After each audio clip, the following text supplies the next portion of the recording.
mandatory testing on its quality assurance and control. I'll tell you, I met Av a couple years ago, and I work in the music sector for Neil Dixon for Canadian Music Week, and then I started hosting and doing stuff with Oak Cannabis and Grow Up, and I knew nothing about cannabis. I'm a musician, believe it or not, I'm musicians, use cannabis, some of us drink lots of whiskey. But anyway, Av has always been supportive. We always sit and chat. We had a great chat at the airport the other day. Really awesome guy, and he actually, every time he sees me, he asks me if I'm learning anything. I said, like, what are you, my father? No. Anyway, Av Singh and his panel, I'll let you introduce everything and your entire panel. Thank you so much. Thanks, Shane. Thank you so much for attending. This is going to be an amazing panel. The most important thing that I have as the moderator is just to shut up. And when you have this group of wisdom sitting around you here, we'll let them do a lot of the talking and pretty much turn it over to them. The whole concept of this panel was that what we were trying to do is get a better understanding of what quality assurance people are looking at in LPs and wondering what's going on in the testing labs. We wanted to get a better understanding of what consumers were wondering about what's happening to their cannabis as well. And so the concept that actually came from Brigitte was that we try to answer some of the frequently asked questions that they receive in their labs. So with that, I am going to turn it over to each panel member to essentially talk a little bit about themselves, introduce themselves, and then I've got some frequently asked questions that I will throw back at them that came from them, but came from people like yourselves asking. And then hopefully we can turn it over to you, the audience, to ask them further questions. So I will start at my left with Brigitte. All right, good morning, and thanks everybody for being here. My name is Brigitte Simons. I am VP of Business Development and Marketing at Molecular Science Corp. We are a dealer licensed laboratory with a central lab in Toronto and a mobile laboratory platform that travels to do cannabis testing out in the field throughout Canada. Hi guys, I'm John Coleman. I'm the co-founder and president of Anandia Labs. We're a Vancouver-based licensed company. We do testing for licensed producers across the country. I think actually I'll just leave it at that now. Hi, I'm Jodi McDonald. I'm president and founder of Keystone Labs. We're located in Edmonton, Alberta, and we also are a test lab doing testing for licensed producers across Canada. Good morning, I'm Kaveh, Kahen. I'm the CEO and president of Sigma Analytical Services. We are a testing and R&D lab. We provide contract research services for cannabis industry and LPs, and we are located in Toronto as well. My name is Barinder Rasode. I'm the founder of Niche Canada and co-founder of Cannabis Wise. Cannabis Wise is a quality assurance program that's being built out from the perspective of the patient and the consumer. Really honored to be on this panel with a group of experts. I will be the consumer voice who will be asking them to put into plain English the acronyms and super smart words they're using. But as we move forward, one of the things that we know is really important for industry is the transition from activists and scientists into the consumer and patient world in a way that we're creating cannabis to become a normal part of our community and for wellness regimes. Great. Thanks so much. And I believe we have like over 25 labs in the country that are doing cannabis testing. And one of our newest ones is Sigma Analytic. Proud that they are a sponsor of cannabis. And so I'm going to ask the first question to Kaveh, and it's what is the role of analytical testing in growing the cannabis industry in Canada? Yeah, the way I look at it is, if you look at the cannabis consumption in Canada, the latest reports shows about 16% of population, they say they have used cannabis over the past 3 months now. How accurate those results are, we can argue.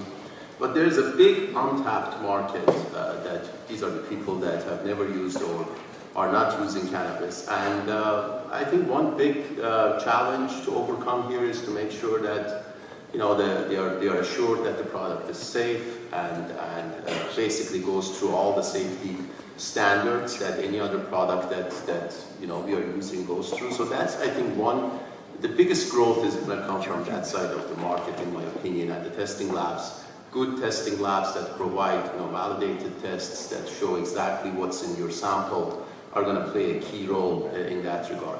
The other aspect, in my opinion, we heard this morning from the keynote speakers, is really the R&D piece and making sure that, in Canada we have this big opportunity. We are ahead of the crowd to a certain extent, but this is going to give us some time before everybody else legalizes and start growing cannabis. We have some time to build critical mass and really develop the intellectual property that's needed to kind of move away from the flower to highly differentiated products that have tons of science embedded in them. And that's where I think testing labs like us, that we are sitting here, we are not just testing. Most of us have, $3-5 million, maybe more, of equipment in our labs that are designed to develop this kind of intellectual property. So I think if we can work together to develop those kind of IP, big labs like Aurora can afford to purchase, to acquire some of these labs, but big LPs, I'm sorry. But when it comes to smaller, mid-sized producers, I think labs like us can play a big role in supporting the industry. If you think about it, it's almost like, from oil production, crude oil, to nanotubes, right? Carbon nanotubes. Look at the value, the difference in value. We can stay as a flower producer forever, and the world is going to move ahead, and they're going to have highly differentiated products. So that's the gap I think these labs can fill really nicely. And I do want to make sure that everyone has an opportunity to, if they'd like to add a comment to what's being said by the panelists. But if not, I was wanting, maybe, depending on what this audience, I don't know the background of the audience, so maybe if Brigitte could explain a little bit more around what are the steps that an LP would use to submit samples into your lab? Right, this is definitely frequently asked questions, is how do you actually get the samples in queue for testing? So based on past grandfathered rules and guidelines by the ACMPR, a dealer's licensed lab does need full traceability of that product being ordered for lab tests and then being shipped to a lab. So the general procedure operates like this. You contact the lab, you negotiate terms and conditions of the tests that you wish to order. There are up to 5, 6, 7 different types of tests, and of course including a full cannabis lot release test profile, which encompasses pesticides, heavy metals, residual solvents, should it be an oil, microbial analysis, and foreign matter or moisture content. So that would consider a full test panel. So you submit a request, a quote is sent, terms and conditions are followed up, and then a sort of chain of custody form is sent to you for fill out. On that form you have to indicate what exactly you are sending, the batch lot ID, the total grams, should it be flour, oil, milliliter, volumes, should it be an oil, and each should be a separate line item on that chain of custody form. That then gets sent to the lab. We do need to accept that form, and then we also need to track your Purolator or Cannabis track submission to us. Then when we receive it, we agree we've accepted the samples show up in good form, they're not spilt all over the place, and we accept it by sending you an alert back, and then the test commences. So those are important steps. Once we are finished, then you're notified that the tests are finished, and then we communicate how results are e-dispatched. So that's basically the cycle. And sorry, I may have missed this. What amount are you submitting if it's flour? Right. So should you request a full panel lot release, That can vary depending on what lab you choose, but most labs need to retain sample back in case we are asked to resample either by Health Canada, by yourselves, or an independent body that would need to look at an out-of-spec result. So we typically need between 15 and 20 grams of material to complete that full panel. Of course, some tests don't require quite that much, but again, we do need to hold some back in case we're asked to resample. So I'm just going to add, for Anandia, we ask for about 60 grams of material, and that encompasses about 30 grams where we store microanalysis, and then the rest of the assays. Typically, we test the larger sample sizes, I guess. So I'll talk a little bit more about that in a second. How about you guys? Yeah, we ask for about the same, about 55 grams for dry flower. And at Cannabis-wise, what we're doing is we're bridging the producer, the lab, then with the consumer. So we have a voluntary program where producers apply. We will use lab testing, do random testing of our own, then have a review tasting panel of experts. We will also monitor consumer reviews on social media, what people are saying about the product. Because I'm new to this industry, and I come from a political background as a municipal city councillor who's the chief of the police committee and then on the board of Fraser Health. And in my life, consumers, and I believe the consumer of the future is going to be middle-aged women like me who are making the life choices in homes, whether it's for themselves, their children, or their aging parents. We want to walk into a store and pick up a product and know it's like picking up a bottle of Tylenol, and that I'm going to get the same consistency and quality every time I pick up that product.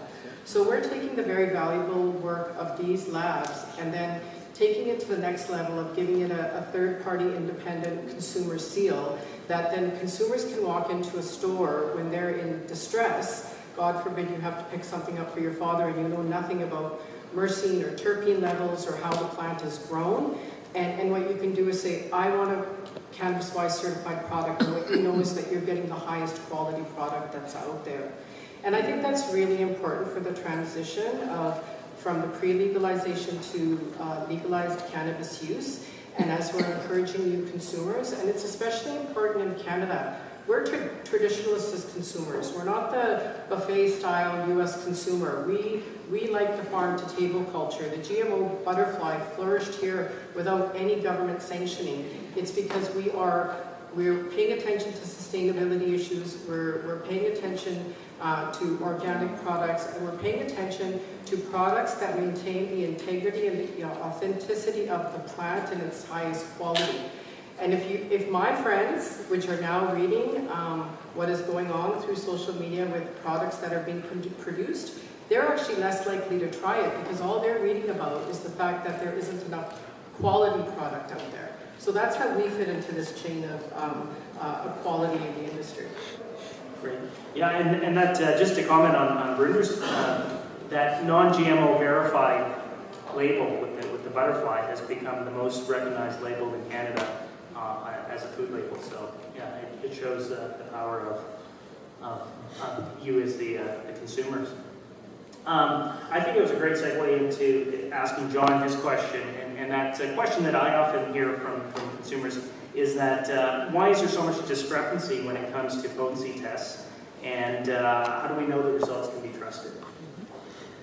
So I guess the preface to this is that the assumption is that all the analytical labs that are operating are doing an excellent job dealing with identifying contaminants, and from the safety perspective, the material that you're consuming is high, in quotations, quality.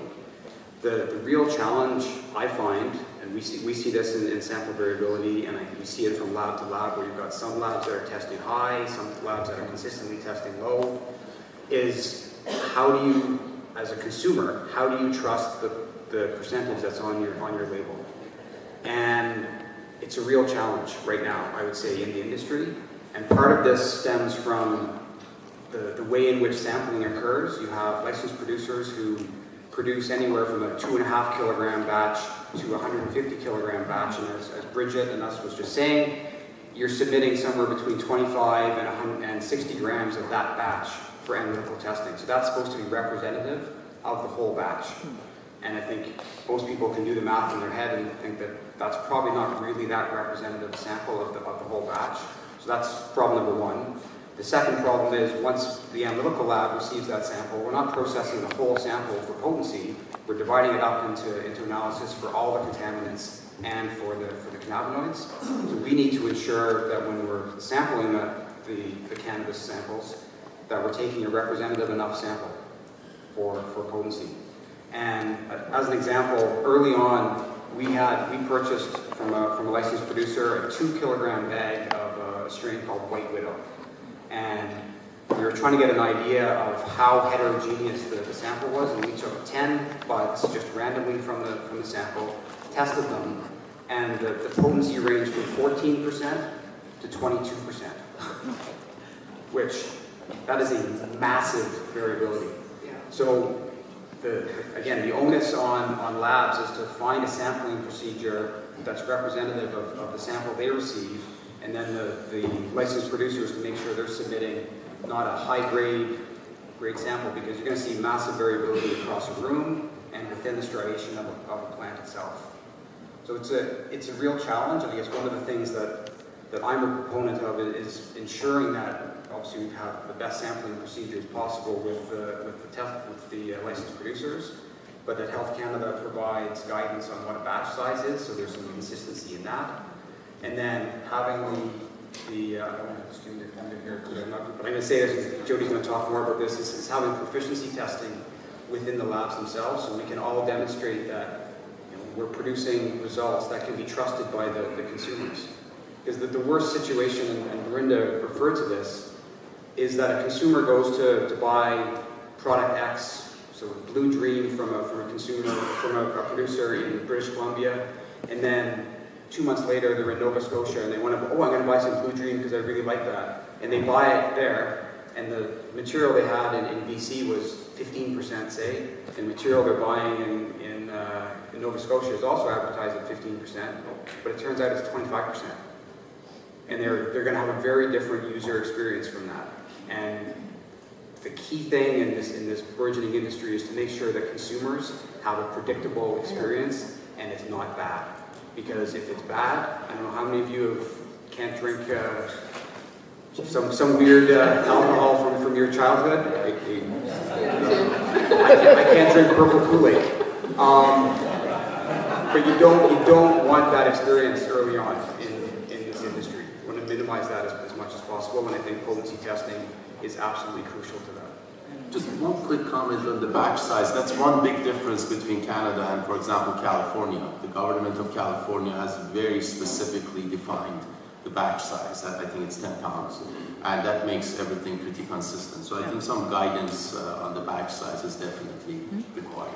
And it's a huge challenge when you have 800,000 foot greenhouses with 35,000 square foot rooms that essentially amount to a batch versus small craft growers producing 2.5 to 5 And interacting tons. with the plants, which is different.